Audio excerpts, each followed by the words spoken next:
आप देख रहे हैं अब तक टीवी न्यूज़ चैनल में आप सबका स्वागत है। मैं Shivshankar Vishwakarma, crime bureau chief Mirzapur. आज हम मिर्ज़ापुर जनपद के 96 ब्लॉक के अंतर्गत बिहासड़ा ग्राम सभा में सीवेस स्टडी पॉइंट कोचिंग सेंटर में उपस्थित हैं, जहां की इस कोचिंग सेंटर के संस्थापक भी उपस्थित हैं। आइए हम इनसे यहाँ के बारे में जानकारी लेते हैं और आपको भी कैमरे के माध्यम से रूबरू कराते हैं। सर, आपका परिचय? मेरा नाम सीवेस विश्वकर्मा है।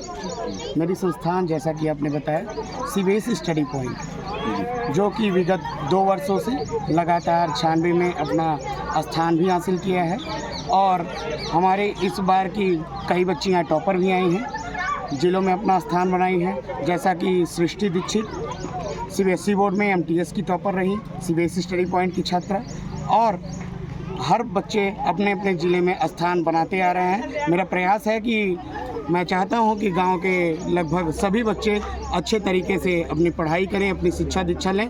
और आपके दर्शकों को सभी को मेरा प्रणाम और सभी प्यारे विद्यार्थियों को जय हिंद, और सभी दर्शकों को और अभिभावकों को मेरा नमन।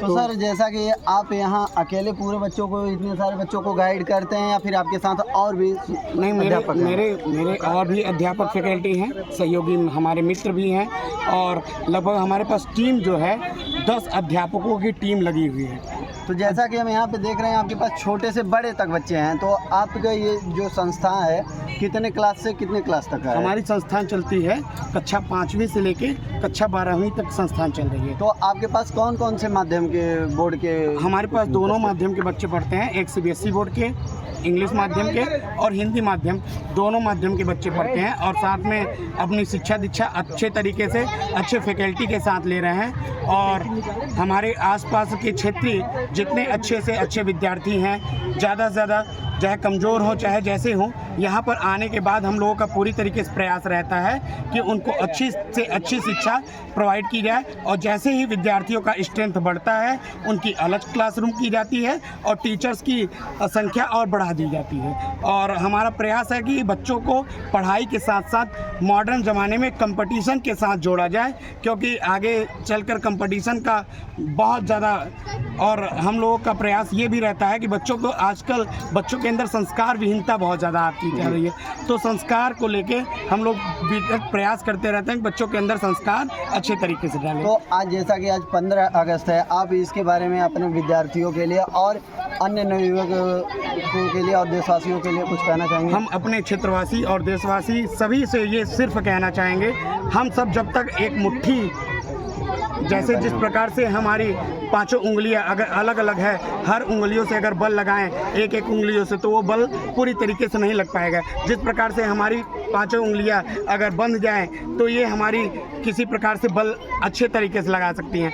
इसलिए हम सभी को, नगरवासी, देशवासी और सब बच्चों को मिलजुल के रहना चाहिए, और किसी प्रकार से भेदभाव, किसी जाति को लेके, किसी धर्म को लेके, इन सब का भेदभाव नहीं होना चाहिए, क्योंकि जैसे हम अलग रहेंगे ऐसे हम लोगों पर अत्याचार होते रहेंगे। हम सबको एकजुट होना है और भारत माता की जयकारा लगाते हुए अपने कार्य का निर्वहन करते रहना है। जय हिंद।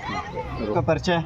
सर, मेरा नाम उज्जवल गुप्ता है, मैं सीबीएसई स्टडी पॉइंट का छात्र हूँ। आप कौन से क्लास में पढ़ते हैं? मैं कक्षा 8वीं में। तो जैसा कि आप क्लास 8 में बता रहे हैं, तो यहाँ पे जो कि आपके सर बोले, तो आप अपने कोचिंग के बारे में बताइए कि यहाँ जो स्टडी कराया जाता है वो कैसा होता है? सर, हमारे संस्थान में जो बच्चों को शिक्षा दी जाती है, उनको ये नहीं बताया जाता है कि तुम्हें आगे चल के करना क्या है। उनको यह समझाया जाता है कि तुम आगे चल के करोगे क्या। दूसरे संस्थानों में क्या होता है, बच्चों के प्रति जागरूक नहीं होते शिक्षक, मगर हमारे संस्थान में यह है कि हमारे संस्थान में जितने भी अध्यापक हैं, वे सभी बच्चों के प्रति जागरूक हैं। देख पा रहे हैं यहाँ के शिक्षक भी और यहाँ के छोटे और बड़े सब विद्यार्थी भी हैं, जो कि बता रहे हैं यहाँ के बच्चों के भविष्य के लिए भी बताया जाता है कि आपको आगे करना क्या है, आपको किस प्रकार से अध्ययन करना है। यहाँ के बच्चों को साथ ही साथ पढ़ाई के साथ आगे भविष्य में क्या करना है वो भी बताया जाता है। हमारे पास एक छात्रा है जो कि लगभग 5 से 6 बार पेपर में भी नाम आया है, और एक छात्रवृत्ति होती है, उसमें इन्होंने 50,000 की स्कॉलरशिप भी जीता है। मैं उस छात्रा से ऐसे लगभग मेरे संस्थान में 5-6 छात्र हैं जो इस बार की छात्रवृत्ति निकाले हुए हैं। तो अपने छात्रवृत्ति के बारे में आप बता दें। मेरा नाम प्रांजलि दुबे है। आप कौन सी क्लास में पढ़ती हैं? मैं 9वीं कक्षा में छात्रा हूँ। तो जैसा कि आपके सर ने बताया कि आपका पेपर में भी कई बार नाम आया, तो कितनी बार है आपका पेपर? पेपर में नाम मेरा 6 बार आ चुका है। तो आपने छात्रवृत्ति की ये फर्स्ट टाइम पाया कि इसके पहले भी पाया? छात्रवृत्ति केवल 8th में मिलती है। उसमें NMS का पेपर होता है जिसमें भारत के मतलब सरकार द्वारा जो बच्चे पढ़ने में सही है लेकिन वो आर्थिक रूप से गरीब है, जो आगे नहीं पढ़ पाते, तो उनका जो बेस होता है 12th तक का, उसको तैयार करने के लिए सरकार बच्चों को ऑफ़र देती है जिसमें बच्चे फॉर्म भर के पेपर देते हैं। अगर वो पास करते हैं तो उनको क्लास 9वीं से 12वीं तक का छात्रवृत्ति मिलता है, जिसमें पर मंथ उनको मतलब 1,000 रुपये मिलता है 4 साल के लिए। आप अपने विद्यालय यानी कोचिंग सेंटर के बारे में कुछ कहना चाहेंगी? मेरा संस्थान जो है, मैं दूसरे संस्थान के बारे में अच्छी तरीके से वाकिफ़ नहीं हूँ, इसलिए मैं दूसरे संस्थान को कुछ कह नहीं सकती, लेकिन मुझे मेरा संस्थान बहुत अच्छा लगता है। और इसके पहले मैं किसी संस्थान में नहीं पढ़ी हूँ, ये मेरा पहला संस्थान है और ये मुझे अभी तक में सबसे बेस्ट लगा है और मैं इस संस्थान को अभी नहीं छोड़ सकती, क्योंकि ये संस्थान मैंने पहली बार ज्वाइन किया और मुझे लगता है कि अब इससे अच्छा बेस्ट और यहाँ के टीचर से बेस्ट मुझे कोई संस्थान नहीं मिल सकता। SSP is the best coaching centre. जैसा कि आप देख पा रहे हैं यहाँ के छोटे छोटे बच्चे भी हैं जो कि उनके मनोबल जब इतने स्ट्रांग हैं और उनके टीचर्स के कितने मनोबल स्ट्रांग होंगे। जुड़े रहिए ऐसे न्यूज़ के लिए। अब तक TV न्यूज़ से शिवशंकर की खास रिपोर्ट।